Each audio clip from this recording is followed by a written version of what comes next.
Labels, loops, and the power of inner tuning. This post is a good follow-up to the most recent video and a deeper dive into the one before that. Once you start seeing labels not as facts, but as filters, the whole landscape of your life starts to shift. You begin to realize that labeling someone Republican, spiritual, asleep, toxic, even dead isn't about them. It's about your relationship to your own clarity.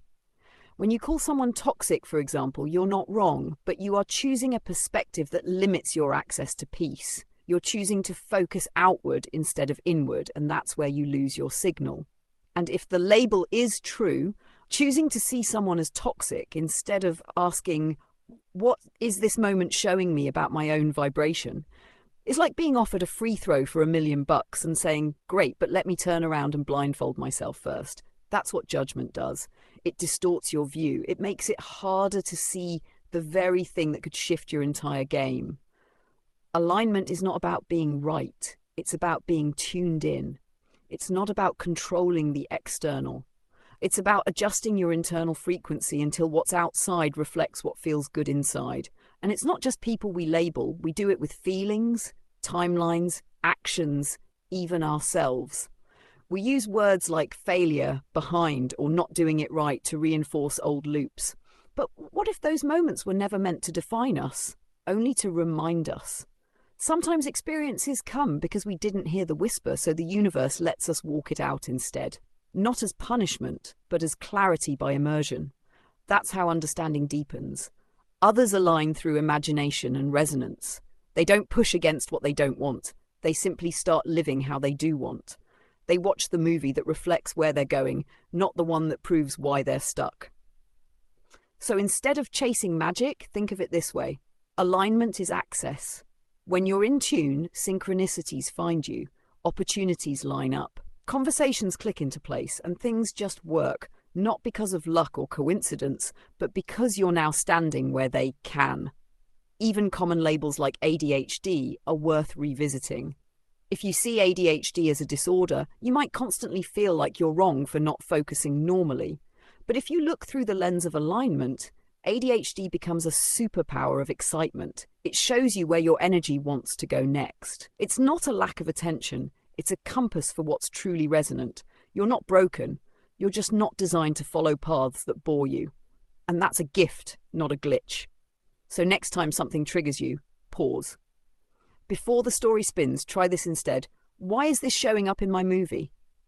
What belief is ready to shift? Am I hearing myself or reacting to them? Would I feel the same if this person were a child or elderly, or just doing the best they could with what they had?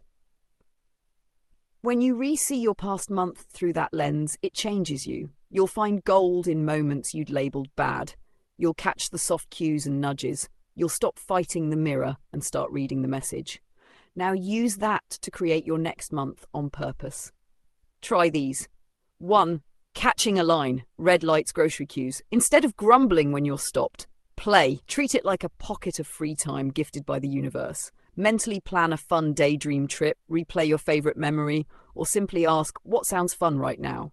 These pauses can become portals to joy. 2. Lost item is new game. Misplaced your keys? Instead of spiralling, gamify it. Say, okay, inner being, where'd we hide it this time? You could even decorate your keys with something playful like Legos or feathers to make finding them fun again next time. Every misstep is a chance to redesign your world with more delight. Number 3, no Wi-Fi, glitchy phone. That's vibe check. Technology reflects you too. When your signal cuts, ask yourself, where am I disconnected? It's not the towers, it's a mirror. Use that moment to breathe, reset, and plug back into alignment. Your clarity is always the true connection. 4, listening without responding. Well, when someone's talking, don't rush to fix or react. Tend to your own vibe first, like putting on your oxygen mask. Then listen like your inner being is speaking through them, not just to them. You might hear a phrase that lights something up, or a reminder you didn't know you needed. Because life isn't a checklist, it's a game. And if you want to play it well, you have to be the joker in the deck. Flexible, curious, unexpected. You have to try on new perspectives and explore the roads you normally overlook. There's never just one way. There are always 100 routes from here to what you want, and your vibration chooses which one shows up. You don't need to control the outcome. You just need to align with the frequency of fun, curiosity, and clarity. That's where the real power lives.